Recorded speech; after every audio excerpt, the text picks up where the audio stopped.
नमस्कार दोस्तों, SM knowledge hub पर आप सभी सदस्यों का बेहद स्वागत है। हम केंद्रीय विद्यालय सत्र 2025-26 में किस प्रकार से एडमिशन्स का क्राइटेरिया रहेगा, आप किस प्रकार से अपने बच्चे का रजिस्ट्रेशन करेंगे, कौन-कौन से पेरेंट्स अपने बच्चों का दाखिला केंद्रीय विद्यालय में कर सकते हैं, complete information step by step आपको प्रोवाइड कर रहे हैं। आज की वीडियो कब फॉर्म भरे जाते हैं, इसके बारे में हम बताएंगे।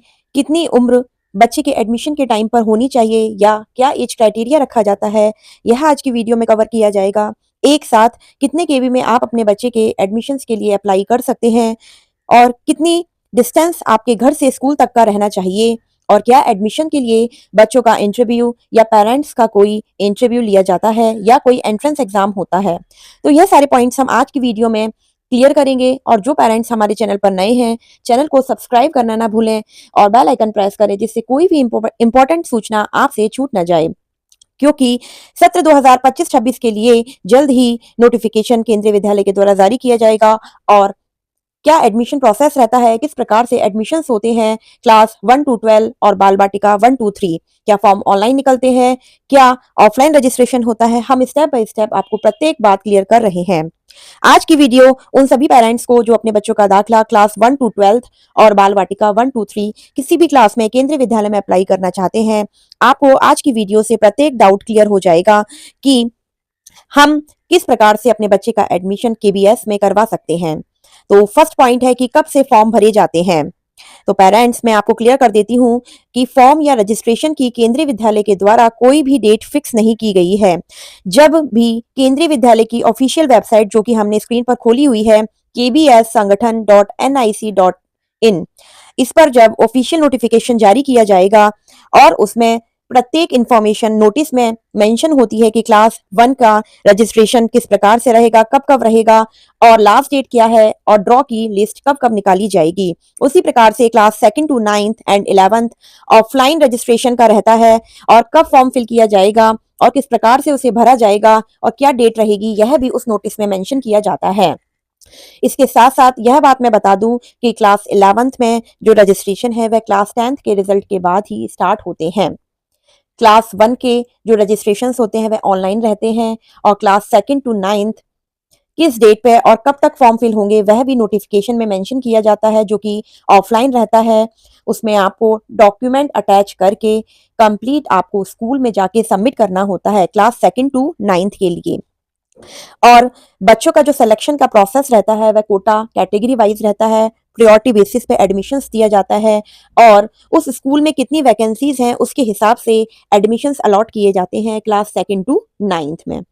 उसके साथ साथ जो क्लास 11th में एडमिशन का प्रोसेस होता है वह क्लास 10th के रिजल्ट के बाद रहता है और उसमें भी सबसे पहले जो केंद्रीय विद्यालय के जो स्टूडेंट्स होते हैं उनको एडमिशन्स की प्रायोरिटी दी जाती है, क्योंकि क्लास 11th में काफी सारे स्कूलों में सब्जेक्ट चेंज होते हैं, तो काफी सारे बच्चे एक स्कूल से दूसरे स्कूल में ट्रांसफर लेते हैं या एडमिशन चेंज करते हैं। तो सबसे पहले केबी के जो स्टूडेंट हैं क्लास 11th में उनको प्रायोरिटी दी जाती है। देन उसके बाद जो नॉन केबी के बच्चे हैं उनको एडमिशन्स के लिए बुलाया जाता है। इसके साथ साथ जो क्लास 10th और 12th के जो एडमिशन्स होते हैं उनका अलग से प्रोसेस रहता है और क्लास 10th और 12th में एडमिशन काफी मुश्किल होता है, बहुत ही रेयर सीट्स होती हैं और उसके लिए आपको रीजनल ऑफिस के जो डिप्टी कमिश्नर हैं उनका अप्रूवल लेना होता है और साथ ही साथ इसमें परसेंटेज का भी अलग से क्राइटेरिया मेंशन किया होता है। जैसे अगर आप 10th में एडमिशन लेते तो 9th में आपने कितना स्कोर किया और साथ ही साथ सब्जेक्ट्स भी देखे जाते हैं कि किस सब्जेक्ट से आपने 12th में एडमिशन्स लेना है तो 11th में आपने किस सब्जेक्ट से आपने स्टडी कंप्लीट करी है। तो क्लास 10th और 12th में एडमिशन्स की अलग गाइडलाइंस रहती हैं और बहुत ही रेयर एडमिशन्स होते हैं। क्लास 11th में एडमिशन्स ऑफलाइन रहते हैं, जो कि आफ्टर 10th रिजल्ट के बाद में नोटिफिकेशन जारी किया जाता है। क्लास 2 टू 9th आपके एडमिशन्स ऑफलाइन रहते हैं और जो इसकी डेट है एडमिशन की वह नोटिस के साथ में ही लिख दी जाती है। और क्लास 1 में जो एडमिशन्स है वह ऑनलाइन रहते हैं, जो कि जल्द ही फॉर्म्स निकलने वाले हैं और कंप्लीट जो नोटिफिकेशन है सारे ही क्लासेस के एडमिशन्स का वह वन नोटिफिकेशन में आपको सभी डेट मेंशन होती है। वह मैं जब भी आपको नोटिफिकेशन जारी किया जाएगा आपको कंप्लीट इन्फॉर्मेशन मैं आपको दूंगी। तो मोटा मोटा आप समझ लीजिए कि फरवरी से लेकर अप्रैल के बीच में केबीएस कभी भी नोटिफिकेशन जारी कर देता है, कोई पर्टिकुलर डेट फिक्स नहीं है। इन तारीखों में से जब भी फॉर्म भरे जाएंगे, एडमिशन स्टार्ट होंगे, चाहे वे ऑनलाइन रहे चाहे ऑफलाइन रहे, सारी डेट उसमें मेंशन रहती है। तो ये बात हो गई कि कब फॉर्म भरे जाते हैं। अब जो हमारा नेक्स्ट पॉइंट है कि कितनी उम्र होनी चाहिए बच्चे के एडमिशन के लिए। तो यह बात मैं बताना चाहूंगी पेरेंट्स कि केंद्रीय विद्यालय ने सभी क्लासेस के लिए एज का क्राइटेरिया सेलेक्ट कर रखा है। अगर आपके बच्चे की एज फुलफिल होती है तभी आप उस क्लास के लिए एलिजिबल होंगे। सपोज करिए आप क्लास 1 में अपने बच्चे का रजिस्ट्रेशन कर रहे हैं, तो आपके बच्चे की जो मिनिमम उम्र है वह 6 साल कंप्लीट होनी चाहिए और मैक्सिमम 8 ईयर्स यानी कि लेस देन 8 ईयर्स जो आपका बच्चा है क्लास 1 में एडमिशन के लिए 6 से 8 साल के बीच का होना चाहिए, तभी आप क्लास 1 में रजिस्ट्रेशन के लिए एलिजिबल रहेंगे। उसी प्रकार से क्लास सेकंड के लिए मिनिमम जो एज क्राइटेरिया है 7 और जो मैक्सिमम है वह 9 रखा गया है। इसी प्रकार से सीक्वेंस में class third, fourth, fifth, six, seventh, eighth, ninth का एज क्राइटेरिया रखा जाता है, जो कि जब सर्कुलर इशू होगा हम आपको कंप्लीट अलग से और समझाएंगे। और बाल वाटिका के लिए भी जो बाल वाटिका 1 है जिसे हम नर्सरी कह सकते हैं, उसमें जो मिनिमम एज क्राइटेरिया है वह 3 इयर्स का और मैक्सिमम बच्चा आपका 4 इयर्स तक चल जाएगा। और बाल वाटिका 2 के लिए जिसे हम एलकेजी कह सकते हैं, 4 टू 5 इयर्स के बीच होना चाहिए बच्चा। और यूकेजी यानी कि बाल वाटिका 3 जिसमें आपका बच्चा 5 टू 6 इयर्स के बीच होना चाहिए। और जो हम ये एज कैलकुलेट करेंगे वह बच्चे की 31 मार्च पर रख के करनी है। जिस भी साल में आप अप्लाई करेंगे उस साल के 31 मार्च, जैसे आप 2025 के फॉर्म भरे जाएंगे तो 31 मार्च 2025 पर आप अपने बच्चे की उम्र को रखकर देखिए। अगर आपका बच्चा उस क्लास के लिए एलिजिबल है तभी आप फॉर्म को फिल कर पाएंगे, और अगर आपके बच्चे की उम्र कम बैठती है तो आप as per KBS guidelines admissions के लिए अप्लाई उस क्लास के लिए नहीं कर पाएंगे। तो आप एज का क्राइटेरिया अपने बच्चे की एज के अकॉर्डिंग चेक कर सकते हैं कि किस क्लास में आपका बच्चा एडमिशन के लिए एलिजिबल रहेगा। अब हम थर्ड पॉइंट पे आ जाते हैं कि एक साथ आप कितने केंद्रीय विद्यालय में अपने बच्चे के फॉर्म फिल कर सकते हैं या एडमिशन के लिए अप्लाई कर सकते हैं। तो पेरेंट्स मैं आपको क्लियर कर देती हूँ, जो क्लास 1 में एडमिशंस होते हैं वह कंप्लीटली ऑनलाइन रहता है। आप एक सिंगल फॉर्म फिल करते हैं और रजिस्ट्रेशन के टाइम पे आप मैक्सिमम 3 केंद्रीय विद्यालय सेलेक्ट करने का आपके पास में ऑप्शन रहता है। तो जिस भी आप केंद्रीय विद्यालय में अप्लाई करें वहां का आपके पास में उसका नियरेस्ट रेजिडेंस प्रूफ होना अनिवार्य है। ऐसा नहीं है कि आप गलत स्टेट या सिटी चुन लेंगे और किसी भी स्कूल में आप अप्लाई के लिए अप्लाई कर देंगे, और अगर आपके बच्चे का नाम आ जाता है और उस जगह का आपके पास में एड्रेस प्रूफ नहीं है तो भी आपके बच्चे का एडमिशन नहीं होगा।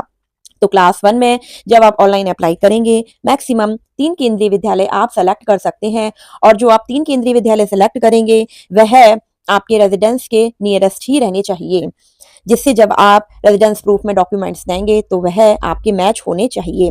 और जो रेजिडेंस प्रूफ है वह पेरेंट्स में से माता या पिता किसी एक का ही चलेगा, ऐसा नहीं है किसी भी रिलेटिव का आप एड्रेस प्रूफ नहीं दे सकते हैं। तो यह बात हो गई आपकी क्लास 1 में अप्लाई के लिए कितने केंद्रीय विद्यालय सेलेक्ट किए जा सकते हैं, और ऑफलाइन मोड में आप सिंगल सिंगल प्रत्येक स्कूल में अप्लाई कर सकते हैं। अब हम नेक्स्ट पॉइंट पे आ जाते हैं कि क्या डिस्टेंस का क्राइटेरिया रहता है कि कितनी घर से स्कूल तक की दूरी होनी चाहिए अप्लाई करने के लिए। तो इस बात से पेरेंट्स कंफ्यूज रहते हैं कि हम किस केंद्रीय विद्यालय में अप्लाई करें जिससे हमारे बच्चे के नाम आने के चांसेस ज्यादा हो जाएं। तो पेरेंट्स मैं आपको बताना चाहूंगी, जो आरटीई कोटा होता है उसमें डिस्टेंस का क्राइटेरिया रहता है, जो कि हमने कंप्लीट अपना प्रीवियस वीडियो में समझाया था आपको कि आरटीई कोटा क्या होता है और इसमें कौन कौन से पेरेंट्स एलिजिबल रहते हैं और कौन कौन से बच्चों का अप्लाई किया जा सकता है आरटीई कोटे से। तो उसमें डिस्टेंस का क्राइटेरिया रहता है। बाकी किसी भी अदर कैटेगरी से अगर आप अप्लाई कर रहे हैं तो उसमें डिस्टेंस का अभी तक कोई क्राइटेरिया मेंशन नहीं किया जाता है। इट मींस आप ऐसा भी नहीं कर सकते कि आप दिल्ली के रहने वाले हैं और आप किसी अदर स्टेट में अपने बच्चे का अप्लाई कर रहे हैं जबकि आपके पास में कोई भी वैसा डॉक्यूमेंट नहीं है। तो आप इस बात की गलती ना करें। जिस भी स्कूल में आप अप्लाई करें वह आपके नियर बाई लोकेशन तक ही होना चाहिए। मैक्सिमम आप 10 किलोमीटर का ले सकते हैं तो बढ़िया रहेगा, क्योंकि ज्यादा दूर आप भी अपने बच्चे को भेजना पॉसिबल नहीं है। तो किसी अदर कैटेगरी से अगर आप अप्लाई करते हैं तो डिस्टेंस का कोई क्राइटेरिया नहीं है। ओनली आरटी कोटे से डिस्टेंस का क्राइटेरिया रहता है, जो कि अर्बन एरियाज में आपका जो घर से स्कूल तक की दूरी है वह 5 किलोमीटर के दायरे में होनी चाहिए, और जो रूरल एरिया है यानी कि जो ग्रामीण क्षेत्र है उसमें 8 किलोमीटर के अंदर ही आपके घर से स्कूल तक की दूरी होनी चाहिए। यह डिस्टेंस का क्राइटेरिया ओनली आरटी कोटे से जब अप्लाई करते हैं तब रखा जाता है, अदरवाइज किसी अदर कैटेगरी से डिस्टेंस का कोई क्राइटेरिया नहीं रहता है। इसके बाद हम नेक्स्ट पॉइंट पे आ जाते हैं कि किसी भी क्लास में एडमिशन लेने के लिए क्या केंद्रीय विद्यालय कोई एंट्रेंस टेस्ट लेता है या पेरेंट्स या बच्चे का इंटरव्यू लिया जाता है। तो पेरेंट्स मैं आपको ये बात क्लियर कर देती हूँ कि Bal Vatika 1 2 3 class 1 to 12th except class ninth को छोड़कर बाकी किसी भी क्लासेस में किसी भी प्रकार का एंट्रेंस टेस्ट नहीं होता है और ना ही कोई पेरेंट्स या बच्चे का इंटरव्यू लिया जाता है। ओनली कैटेगरी और प्रायोरिटी बेसिस पर ही एडमिशंस होते हैं, depend on vacancies. Class ninth में एडमिशंस के लिए आपके बच्चे का एंट्रेंस टेस्ट होता है, जिसकी वीडियो हम आपको अलग से प्रोवाइड करेंगे कि क्लास नाइन्थ में क्या एडमिशन प्रोसेस रहता है और क्या एंट्रेंस टेस्ट में पूछा जाता है और किस प्रकार से एडमिशंस रहता है। अदरवाइज किसी अदर क्लास में कोई भी एंट्रेंस टेस्ट नहीं लिया जाता है, ओनली प्रायोरिटी बेसिस पर ही एडमिशंस होते हैं। इसके अलावा भी अगर आपके मन में पेरेंट्स कोई सवाल या डाउट है तो आप हमें कमेंट बॉक्स में कमेंट करिएगा और बता सकते हैं कि आपको हमसे क्या प्रश्न पूछना है। हम वीडियो के माध्यम से आपके प्रत्येक क्वेश्चंस के आंसर्स देने की इच्छा रखेंगे। और हमारी वीडियोस को अधिक से अधिक लाइक और शेयर ज़रूर करिएगा और आप हमें फेसबुक और इंस्टाग्राम पर भी फॉलो कर सकते हैं, जिससे आपसे कोई भी इन्फॉर्मेशन छूट ना जाए, क्योंकि हम इंस्टाग्राम और फेसबुक पर भी अपनी वीडियोस अपलोड करते हैं। अगर आप यूट्यूब पर कोई वीडियो देखने से भूल जाते हैं तो आपको इंस्टाग्राम के माध्यम से भी नोटिफिकेशन प्राप्त हो जाएगा। तो आज की वीडियो में हमने कि कब फॉर्म भरे जाएंगे और कितनी उम्र सीमा रखी जाती है, साथ ही साथ आप कितने केंद्रीय विद्यालय में अप्लाई कर सकते हैं और आपके घर से स्कूल तक की दूरी का क्या क्राइटेरिया रखा जाता है और क्या किसी बच्चे का एंट्रेंस एग्जाम होता है, सारी बातों को इंक्लूड किया है हमने। नेक्स्ट वीडियो में हम और भी जानकारी के साथ आपको उपस्थित रहेंगे और हमारी वीडियोस को अधिक से अधिक शेयर करें और चैनल को सब्सक्राइब करना ना भूलें। Thank you.